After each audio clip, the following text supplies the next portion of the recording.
"Stop this wedding," my son's best friend screamed, her voice cutting through the soft piano music just as I was about to watch him say his vows. And for a moment, every guest in that sunlit California vineyard froze as if time itself had been paused. But I didn't gasp, I didn't stand, I didn't even blink, because I had been waiting for this exact moment all morning, maybe even for the past 72 hours. And as I slowly turned my head to look at her trembling figure in that pale blue dress, I felt something settle inside me, something cold and steady, the kind of clarity that only comes when illusions finally fall away. And without raising my voice or drawing attention to myself, I reached into my handbag, pressed a single button on my phone, and let the truth begin to speak for itself. The ceremony had been perfect until that second, the kind of perfect that makes people believe in happy endings. White chairs lined in neat rows, fresh roses arranged along the aisle, the late afternoon sun casting a warm glow over everything as if the world itself was blessing this union. My son Daniel stood at the altar in a tailored charcoal suit, his shoulders squared, his smile calm. The same smile he had when he was 10 years old and told me he would always take care of me. And beside him, Sophia looked radiant, her veil catching the light, her eyes shining with what I had believed was pure joy. And I remember thinking, just minutes earlier, that after everything our family had been through, we had finally made it to a place of peace, a place where love felt simple again.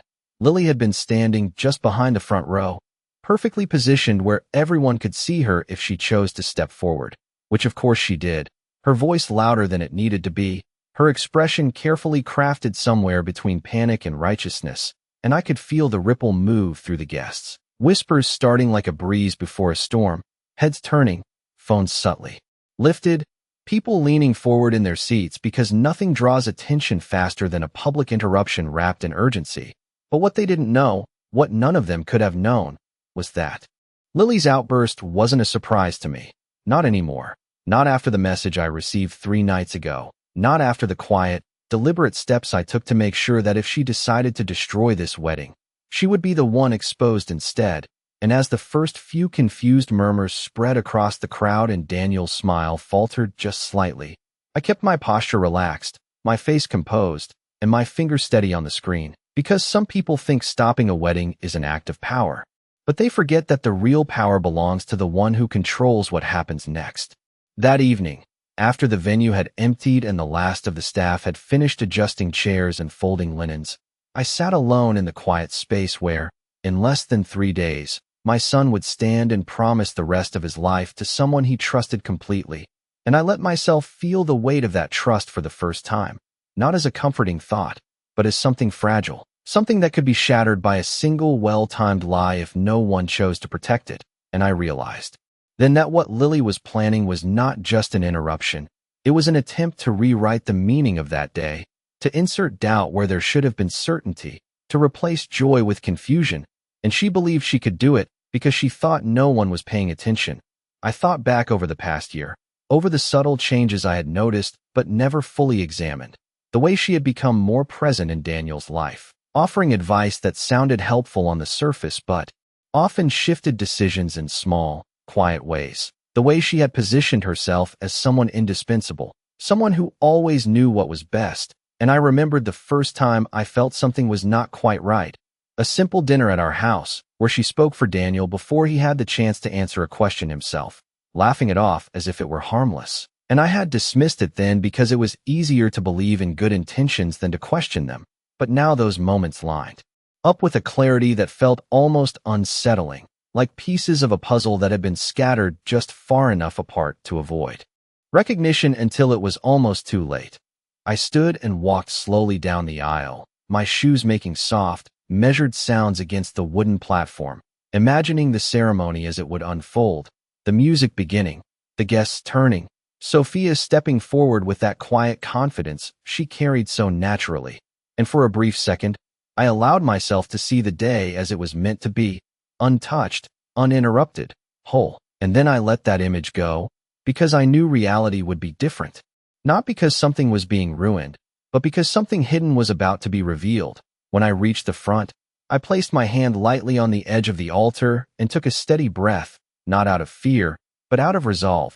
Because there is a moment in every life when you understand that silence is no longer the same as peace, and that protecting the people you love sometimes means allowing the truth to surface exactly when it needs to, even if it changes everything in the process. And as I turned to leave, the empty chairs behind me seemed less like a place for witnesses and more like a reminder that soon, every seat would be filled with people expecting to see a celebration, unaware that they were about to witness something far more revealing than a simple exchange of vows. The next morning moved with a kind of quiet precision that only comes when a decision has already been made and there is nothing left to debate. And as I stood in my bedroom carefully selecting what I would wear for the ceremony, I found myself choosing not based on style or color, but on how I wanted to feel when everything unfolded, something steady, something composed. Something that would not betray the storm I had already prepared for. And when I finally settled on a simple navy dress, I realized it was not about appearances at all. It was about control, about grounding myself in something that could not be shaken by a single voice raised in a crowded room. Throughout the day, I moved through each scheduled moment exactly as expected, greeting relatives as they arrived, exchanging polite smiles, answering the same familiar questions about how proud I must be, how beautiful everything looked, and I nodded. I thanked them. I played the role so well that even I could almost believe nothing was about to change. And yet beneath every interaction was the quiet awareness of what was coming, not as a source of fear, but as a certainty I had already accepted. I saw Lily more than once, always in motion, always just within reach of attention without ever appearing to demand it, checking details with the caterers, adjusting small decorations, offering reassurance to Sophia with a gentle touch on her arm, and anyone watching would have seen loyalty, devotion, even kindness. But I saw something else now, something calculated in the way she positioned herself, in the way she observed Daniel when she thought no one was paying attention, as if she were waiting for something that belonged to her rather than something she was simply attending. At one point, our eyes met across the reception space, and for a brief second, there was a flicker of something I could not quite name. Not fear, not guilt, but recognition. As if on some level she sensed that the balance had shifted, that the quiet certainty she carried was no longer hers alone. And instead of looking away, I held her gaze just long enough to let that thought settle before offering a small, polite smile. The same kind she had seen from me countless times before, the kind that revealed nothing and confirmed everything at once. By late afternoon, as guests began taking their seats and the music started to rise gently through the air, I took my place without hesitation, my phone resting calmly in my hand. Already connected, already prepared, not as a weapon, not as a defense, but as a simple extension of the truth that had been waiting patiently for its moment. And as I looked toward the aisle where my son would soon stand, I understood something with absolute clarity, that this day was not about stopping anything. It was about revealing what had been hidden long enough to believe it would never come to light. And when that moment arrived, I would not need to raise my voice or explain myself, because the truth, once heard, has a way of speaking louder than anything else ever could. The music shifted, almost imperceptibly as the ceremony reached the moment everyone had been waiting for, the soft notes of the piano giving way to a gentle rise that signaled the transition from anticipation to commitment. And I watched as Daniel adjusted his posture at the altar, his hands clasped in front of him with a calm that only those who trust completely can carry. And for a brief second, I allowed myself to remember the boy he once was, standing in our living room practicing his first school presentation, nervous but determined, looking at me for reassurance. And I had nodded then just as I did now, offering the same silent support, even though the circumstances had changed in ways he could not yet see. Sophia stepped forward with grace, her father beside her, the light catching the edge of her veil, as if the entire moment had been carefully arranged by something greater than all of us. And the guests leaned in slightly, their attention focused, their expressions soft with expectation, unaware of the fracture waiting just beneath the surface of what appeared to be perfection. And as she reached Daniel, their hands met naturally, fingers intertwining with an ease that spoke of trust built over time. The kind of trust that is not easily shaken unless someone chooses to test it publicly. I felt my phone resting in my palm, its presence subtle but steady. A quiet reminder that while the scene unfolding in front of me appeared untouched, it was balanced on the edge of something inevitable, something already set in motion days before any of us took our seats. And I did not look down at it. I did not check it, because I already knew everything was ready. Everything was aligned, waiting for the exact moment when silence would be broken not by emotion, but by intention. The officiant began to speak, his voice calm and measured, guiding the ceremony forward with practiced ease. And for a few seconds, it almost felt as though the day might continue without interruption, as though whatever had been planned might dissolve under the weight of what was real and present in that moment. But I knew better, because plans like Lily's do not disappear. They wait, they build, they look for the precise second when attention is highest and resistance is lowest. And as I shifted my gaze slightly to the left, I saw her, standing exactly where I expected, her posture straight, her expression composed, her hands clasped just tightly enough to betray the tension beneath her calm exterior. And in that instant, I understood that we had both arrived at the same point from opposite directions. She believing she was about to take control of the narrative, and me knowing that control had already slipped from her grasp long before she ever opened her mouth. And so I sat still, my breathing even, my focus unwavering, because the moment she had been preparing for was no longer hers alone. It belonged to the truth, and the truth has a way of waiting patiently until it is given the chance to be heard.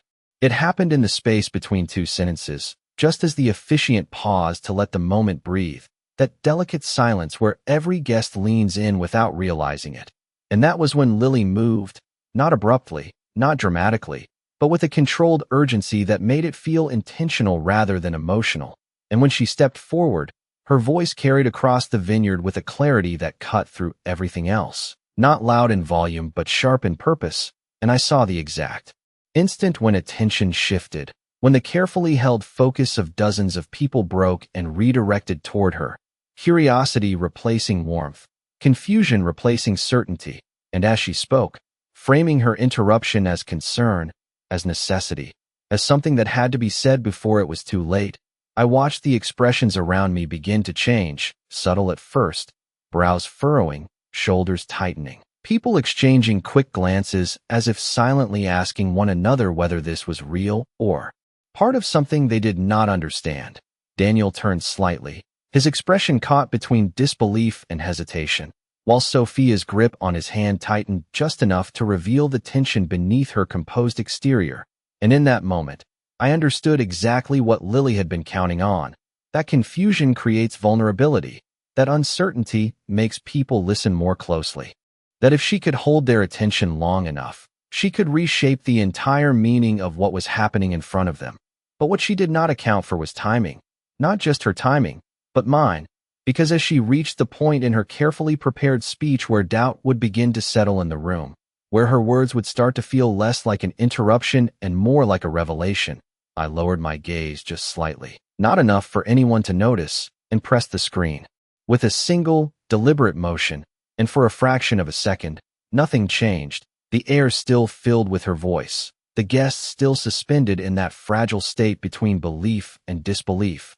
And then, quietly at first, almost indistinguishable from the ambient sound, another voice began to emerge through the speakers, familiar to me in a way that required no confirmation, steady, clear, and unmistakable. And as the first words of that recording carried across the space, overlapping with the final sentence Lily had just spoken, I lifted my eyes again, not to interrupt her, not to confront her, but simply to watch, because the moment she had been building toward was no longer hers to control.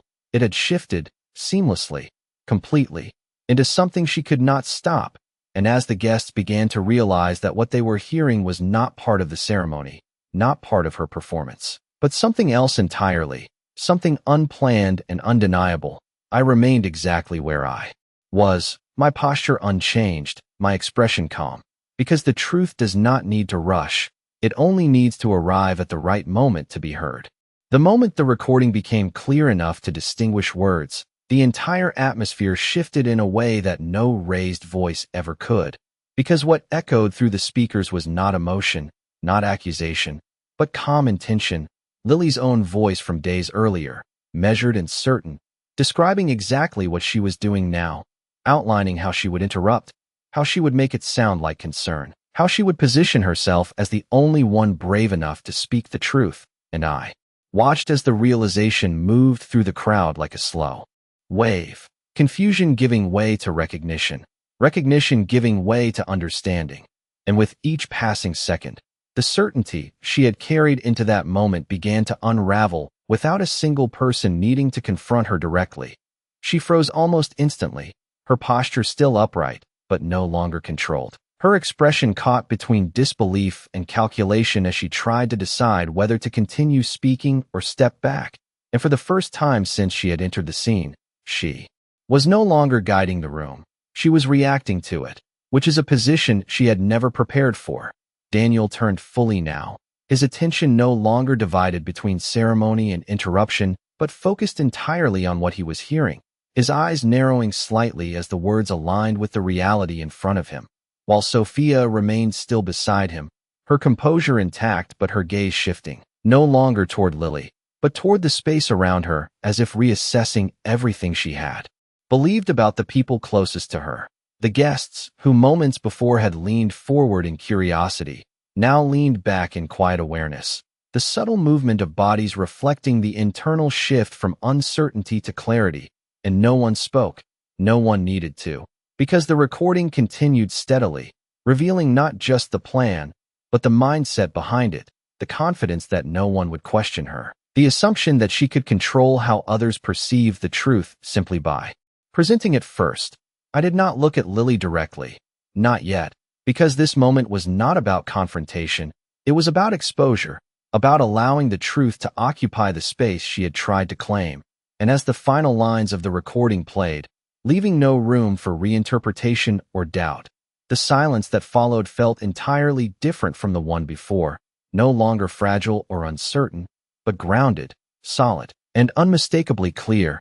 And in that silence, I finally lifted my gaze toward her, not with anger, not with triumph, but with the quiet understanding that the story she had tried to tell had already been replaced by something she could no longer change.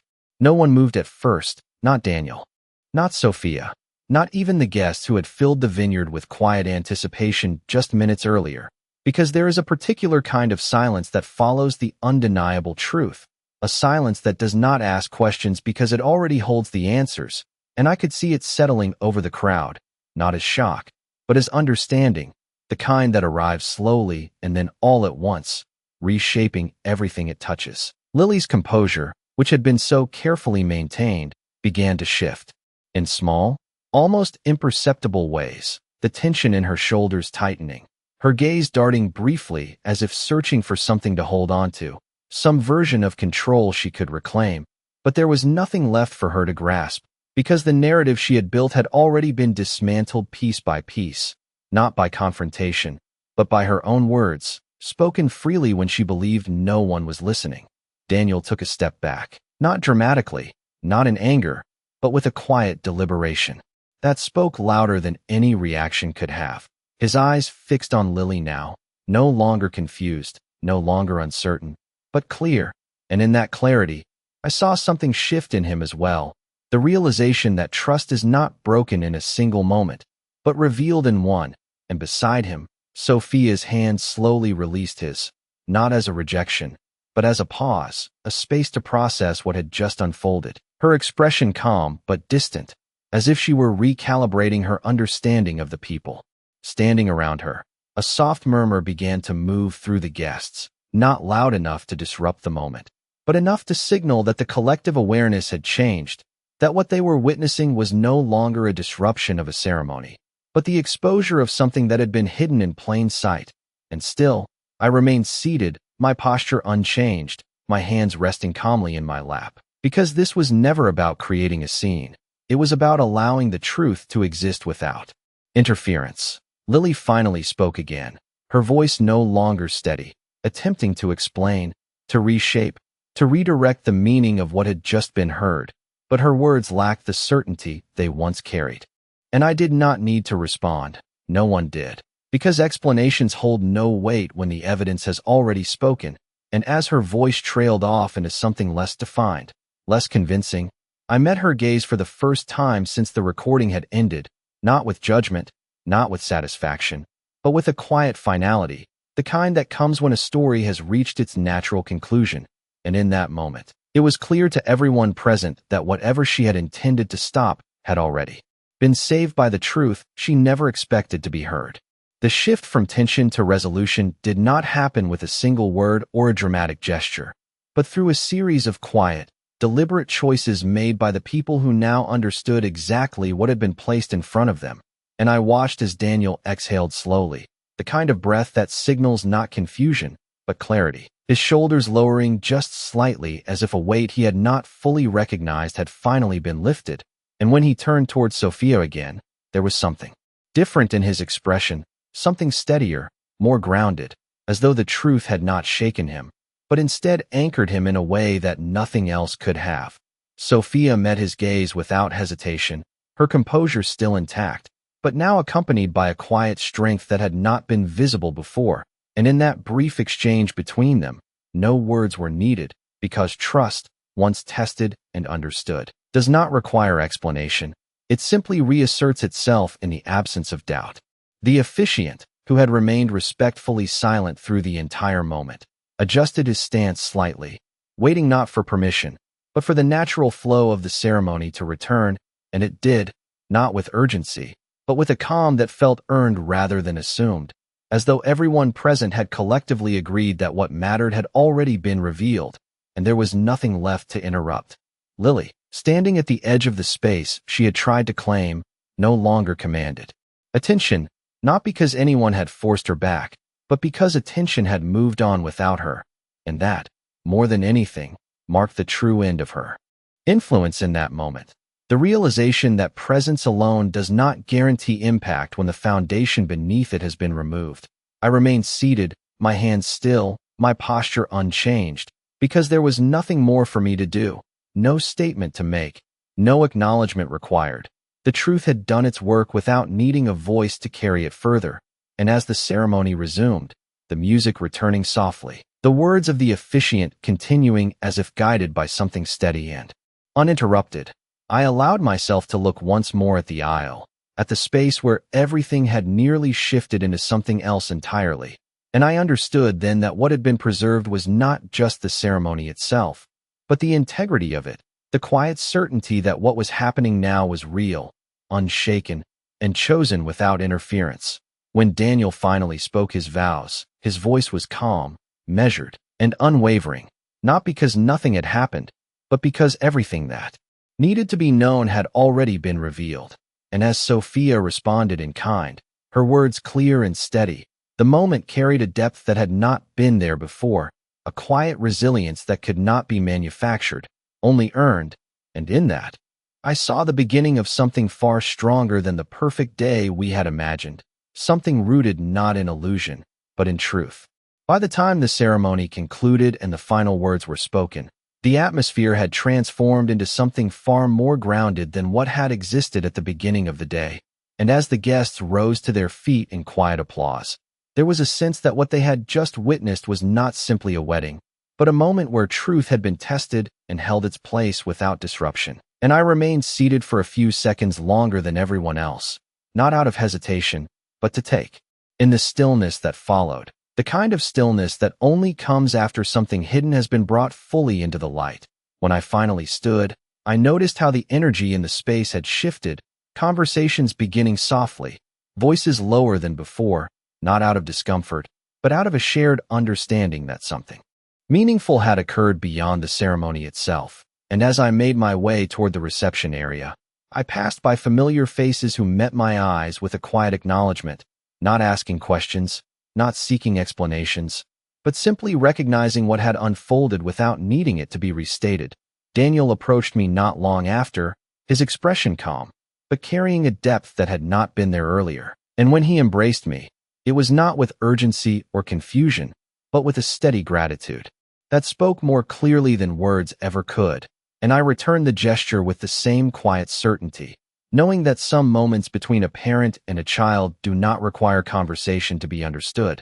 Sophia joined us a moment later, her presence composed, her gaze direct, and when she thanked me, her voice carried a sincerity that reflected both awareness and strength, not because she had been protected from the truth, but because she had faced it without stepping away, and I nodded in response, offering nothing more than a small smile, because acknowledgement does not always need to be spoken to be felt.